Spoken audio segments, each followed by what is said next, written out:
နေရာတကာမပါနေတဲ့ခေါင်းစဉ်ကလူတွေကနေရာတစ်ခုရလာရင်ပဲဖြစ်ဖြစ်ရောခွင့်ဆိုခွင့်ရထားရင်ပဲဖြစ်ဖြစ်ရောတိုင်းဖြစ်လုံတိုင်းဖြစ်နေပြီဆိုရင်ဟိုနေရာလဲဆက်ဆက်ဒီနေရာလဲဆက်ဆက်ဝင်ပြီးပါတတ်ကြတယ်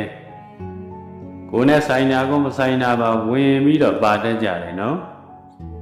လမ်းမေးသူပါသူရံဖြစ်နေလဲဝင်ပြီးပါလိုက်ရမှာအေးများတွေသူပါသူစကားများနေလဲဝင်ပါလိုက်ရမှာမိသားစုတွေအစင်မပြေဖြစ်ပြီးရံဖြစ်နေလဲဝင်ရှင်းပေးလိုက်ရမှာရက်ွက်ထဲမှာရှိသမျှပြဿနာပေါင်းစုံကိုဝင်ပြီးပါတတ်တဲ့သူတွေ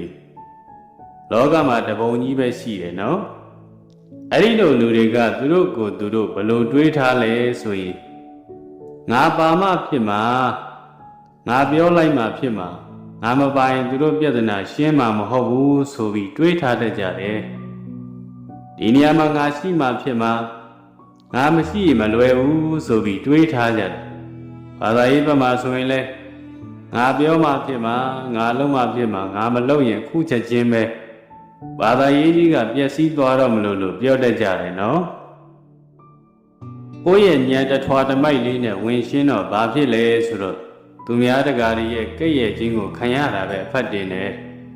ဘာမှထူးမလာဘူးနော်လူတွေရဲ့လုံရှင်းကဘယ်နေရာမှမကောင်းဘူးစကားမပြောလို့လူအထင်မသေးဘူးစကားပြောပြီးပညာမပါရင်လူအထင်သေးနိုင်တယ်တချို့တကာကြီးတွေဖုံးဖုံးကိုလာလာလျှောက်ကြတယ်တပည့်တော်ကဒီနေရာမှာနေရာယူထားရတာဆိုတော့တပည့်တော်မရှိမဖြစ်ဘူးဗျာအကုန်တပည့်တော်ပဲလုံနေရတာဆိုပြီးတော့လာလျှောက်ကြတယ်ဘာတွေများလုံနေတာလဲစုံစမ်းကြည့်တော့နေရာတကဆရာကြီးဝင်လို့တယ်ဟိုနေရာလဲသူပါတယ်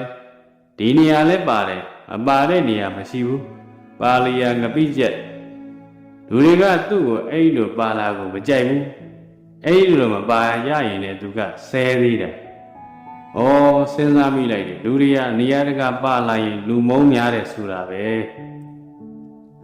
ကိုကတော့ကိုအဟုတ်ကြီးထင်ပေမဲ့လူတွေကကိုမကြိုက်ဘူးဆိုရင်ဘာမှမထူးဘူးနော်ငြိမ်နေလိုက်တာမှကောင်းသေးတယ်လှုပ်လဲလှုပ်ပြရသေးတယ်ပြောလဲပြောခံရသေးတယ်ဆိုရင်ပင်မန်းတာပဲဖတ်တင်တာပေါ့နေရာတကကိုရှိမှဖြစ်မယ်ကိုပါမှဖြစ်မယ်ကိုလုံးမှဖြစ်မယ်လို့မတွေးပါနဲ့ဘုရားရှင်တော်တပ်ပိညုတသခင်ဖြစ်ပေမဲ့အကုန်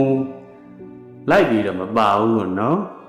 အကုန်လုံးသာပါကြည့်ဖျားဖြစ်ပြီးဖျားလို့မနေဘူးအကုန်လိုက်ပါနေတယ်ဆိုပြီးပြောမှာပဲ